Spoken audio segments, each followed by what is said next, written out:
ಎಲ್ಲ ಇಡಬಾರ್ದು. ಮನೆಯಲ್ಲಿ ಕಿಟಕಿ ಪಕ್ಕದಲ್ಲೋ ಬಾಗಲ್ ಪಕ್ಕದಲ್ಲೋ ಕೂಲಿಂಗ್ ಇರೋ ಪ್ಲೇಸಲ್ಲಿ ಇಟ್ಕೋಬೇಕು. ಹೀಟ್ ಇರೋ ಪ್ಲೇಸಲ್ಲಿ ಅಸಲು ಇಡಬಾರ್ದು. ಅದು ಎರಡೆರಡೆ ಹೈಟಲ್ಲಿ ಇಟ್ಕೊಂಡ್ರೆ ಆಯ್ತು. ಹಿಂಗೆ ಬಿಟ್ಟರು ವಾಟ್ ನೋಡಿ ಈ ಥರ ಇರುತ್ತೆ. ಇಲ್ಲ ಸರ್, ಫಸ್ಟ್ ಒಂದು ಅಡಾಪ್ಟರ್ ಕನೆಕ್ಷನ್ ಇರುತ್ತೆ, ಇಲ್ಲೊಂದೆರಡು ಪವರ್ ಪ್ಲಗ್ ಕನೆಕ್ಷನ್ ಇರುತ್ತೆ, ಇಲ್ಲೊಂದೆರಡು ಅಡಾಪ್ಟರ್. ಮೂರನ್ನು ತಗೊಂಡೋಗಿ ಹೋಗಿ ಕನೆಕ್ಟ್ ಮಾಡ್ತಿದ್ದಾರೆ ಅಷ್ಟೇ. ಬಾಕ್ಸ್ ಇರುತ್ತಲ್ಲ, ಮೂರನ್ನು ಇರುತ್ತೆ. ಇದರಲ್ಲಿ ಒಂದು 3 ಪಿನ್ ಅಡಾಪ್ಟರ್ ಬರುತ್ತೆ ಸರ್ ನಿಮಗೆ.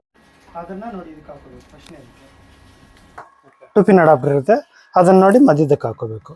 ಈ ಮೂರನ್ನು ತಗೊಂಡು ಕರೆಂಟ್ ಆಗೋದು ಸಿಸ್ಟಮ್ ಎಲ್ಲ ಆನ್ ಆಗುತ್ತೆ. ನಿಮ್ಗೆ ಇದೆಯಲ್ವ ಪ್ಲಗ್ಗು, ಇದು ತೆಗಿಯೋ ಥರ ಇರುತ್ತೆ, ರಿಮೂವಬಲ್ಲು. ಇದು ತೆಗೆದು ನೋಡಿ, ಈ ಥರ ತೆಗೆದು ಇದು ಪಕ್ಕದಲ್ಲಿ ಇಟ್ಕೋಬೋದು. ನಿಮ್ಗೆ ಇದರಲ್ಲಿ ಒಂದು 2 ಬಲ್ಬ್ಸ್ ಇರುತ್ತೆ ಸರ್. ಇದು ವಾಟರ್ ಟಬ್ ಆಗಿರುತ್ತೆ. ನಿಮ್ಗೆ ಇದರಲ್ಲಿ ಫುಲ್ ಆಫ್ ವಾಟರ್ ಕೆಳಗಡೆ ಬಲ್ಬ್ ಪ್ಲೇಸಲ್ಲಿ ಬಲ್ಬ್ ಹಾಕಿದ್ರೆ ಆಗುತ್ತೆ.